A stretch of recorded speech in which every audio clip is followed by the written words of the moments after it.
Will Guyatt, our technology correspondent, is back with us. How you doing, Will? I'm good. It's iPhone launch day, so I was just about, you've taken the line out of my mouth there. I was about to say it's iPhone launch day. So for a tech journalist, I mean, this is a busy day. Even though iPhones, you know, that they get launched on a regular basis, but it's still in the tech calendar, still big news. Yeah, this is the 22nd iPhone now, so I completely understand everybody else isn't getting quite as excited about it as I am. And if you bought last year's, you wouldn't see a huge amount of difference to this year's. But if you've been holding onto your phone for 2 or 3 years, there's quite a big leap into this one. So fantastic device. Yeah, both the 15 and the 15 Pro, both fantastic phones. We will review with interest in the coming week. Let's start with this story. It's a very tragic story, but there's a sort of a lesson in this. This is about essentially updating your Google Maps and the dangers, apparently, if you don't.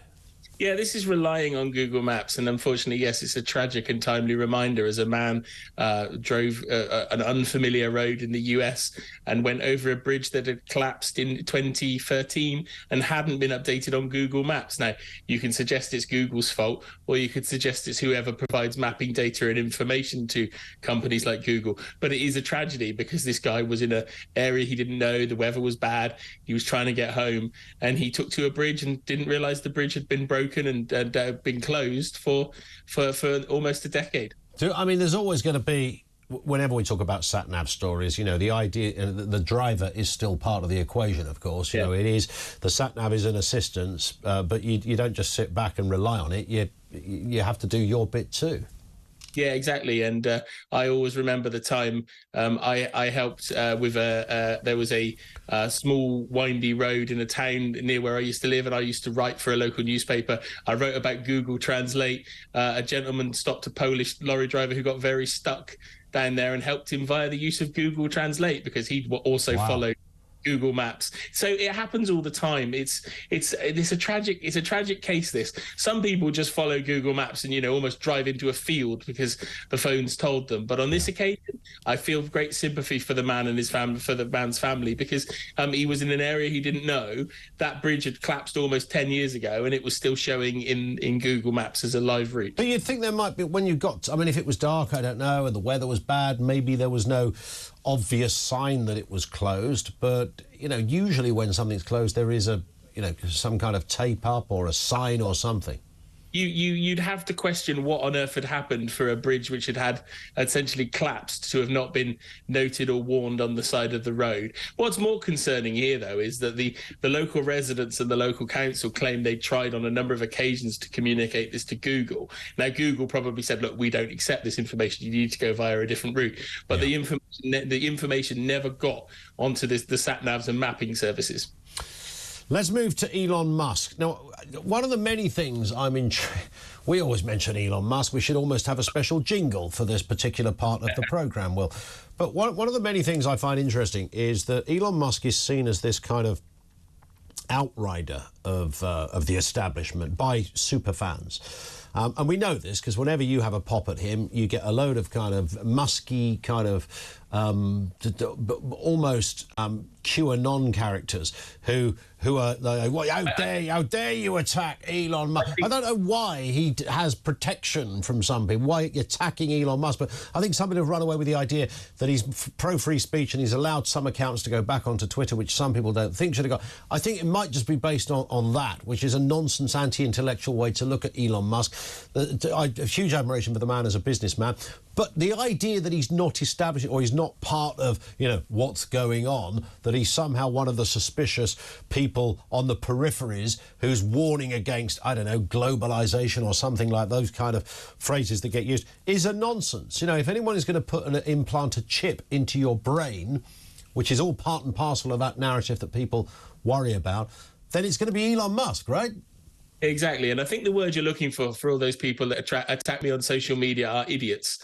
There are many other words. That was the word you were looking for. Some of them, frankly, are spot on, Will, I have to say. I like the ones who say they're all about kindness on the internet and then abuse me for how I look or how I talk. Yes, there is that. Yeah, which is kind of curious. I find that highly abusive. Curious moral position to take, isn't it? So what's happening with Musk and brain implants? Yeah, this particular story is interesting. Musk has been talking for a long time about this company that he's launched called Neuralink, and the idea is that he's kind of bigged this up, Ian, as one day you'll be able to have basically a USB connection into the back of your brain, and you'll be able to download all your memories, and you'll be able to control your brain, and you'll be able to store information from your brain and do loads of great stuff with what's going on in your brain. Now, that ultimately is the aim where Elon Musk wants to get to.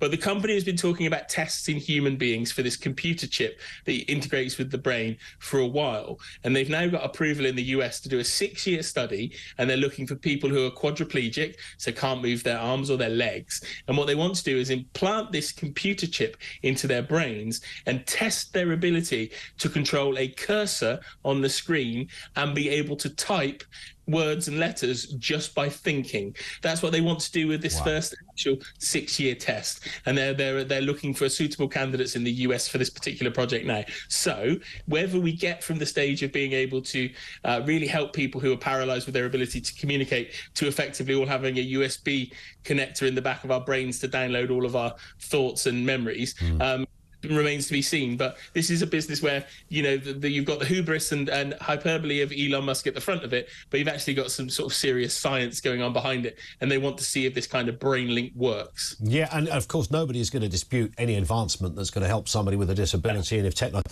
we've always argued this point, you know, technology is often the driving force along with medicine to do this, but of course it will be the other applications or potential applications that people will be concerned about. Karen in Taunton, by the way, says, couldn't you call Musk fans Musketeers? Why have we never done that? Is it because it's too? Does it sound too good, Musketeers? I don't know. Of course, the other good thing with AI chips in the brains and the like, and we'll come to AI in a moment, Will, is that, and somebody said this the other day, there'll be no such thing as an argument anymore, or the arguments will be very brief because you'll just simply press rewind on what just happened in reality. And there were, I didn't say that. Yeah, you did say that. Look, you rewind it, and there it is. Bang. Evidence. Done. No more domestic rows with your other half. Let's move to AI, because this is, again, an ongoing story, Will. The scientist behind a letter that called for the pause in developing powerful artificial intelligence systems has said tech executives had not halted their work because they're locked in a race to the bottom. What is the specific danger that people, in this case some scientists, are worried? Even Elon Musk said, we've got to pause it. What are they worried about? What could happen? The legitimate worry, Ian, is that if one of these things becomes sentient, self-aware, and it starts out-thinking and out-manoeuvring humans and making decisions on its own, would leave us in a very, very harmful position. And there's a suggestion that this kind of technology could be used to start making decisions.